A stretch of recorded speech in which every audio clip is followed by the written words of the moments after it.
At the time of recording, it's Sunday, the 15th of December 2024. Now, quite recently in China, lots of things have been happening related to hit and run incidences. In other words, a car hits some people and speeds off. Now, YouTube restrictions don't obviously allow me to show this, but quite simply, if you go onto Twitter and type in hit and run China, you're going to see lots of videos of these horrific things, and it's really, really sad. But you can see it there rather than me getting demonetized for this. And this is the crazy thing, that a lot of the Chinese state media will now show everything about how safe China is. And some of their satellites, I mean the people who put programs onto YouTube and onto Twitter saying that China is the safest country in the world. There was one in particular I literally watched about 2 hours ago. I'm not going to name drop, but this person basically was saying, look at these kids in the streets at 9:45 p.m. studying.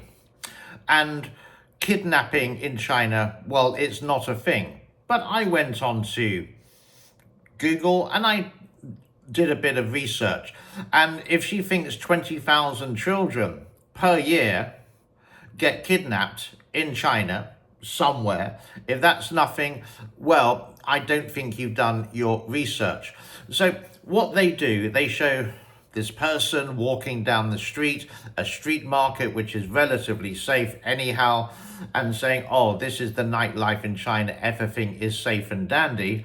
When on the other side of the program, daytime and nighttime, there seems to be a rampage of people doing hits and runs, and even the BBC reported this.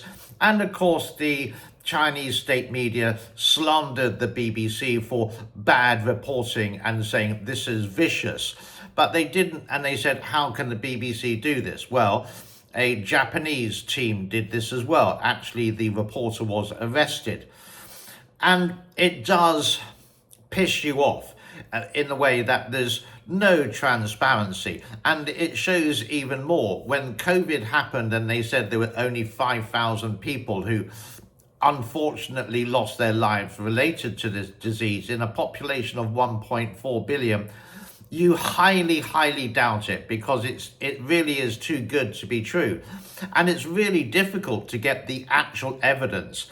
And the only evidence we can really get is not from Chinese state media, because they do have a reputation of only doing the good stuff and, oh, how wonderful our Emperor Xi Jinping, Winnie the Pooh dictator is, etc.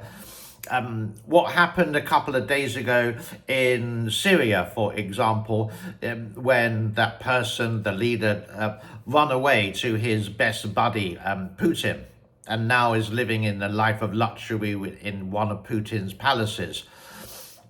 If you went on to Global Times, like a state media newspaper, it was a bottom right-hand corner second page piece of news. It wasn't the headlines like in CNN or Al Jazeera or Sky News, etc., or any of the other networks. It was sort of like not very important. Why? Because China and Syria, the two dictators, had close ties with that. But you can see the transparency is not good in China. And this is the way that they will try to manipulate the West and try to cover some of the bad things which are happening in China. No videos today, no screenshots. It's just me having a little bit of a rant and rave and just expressing the near enough truth. The evidence is there. Again, go to Twitter, go and type in China hit and run. You will see these. Then go onto YouTube, type in China, and you will see some of these Western people who live in China who are absolutely not brainwashed, but it feels like they are working for state media, even though there's no evidence. I said the word feel. like it there. And you can see they will do the propaganda, say, oh, isn't China safe? Oh, there's no homeless people in China. Oh, it's wonderful. Oh, the hospitals are the best in the world. China has improved dramatically since 1979. And yeah, it is a global power. Congratulations for that. But work together instead of competing with one another and just speak the truth. But the thing is, if these people do speak the truth or things that they're not allowed to speak about, then quite simply they get deported back to their home country at their expense. Food for thought, you can agree or you can disagree. I know some of the little pinks will be watching this and they will be writing down in anger, you know nothing about China. You've never been there before. How do you know? Where do you live? In America? You don't know anything.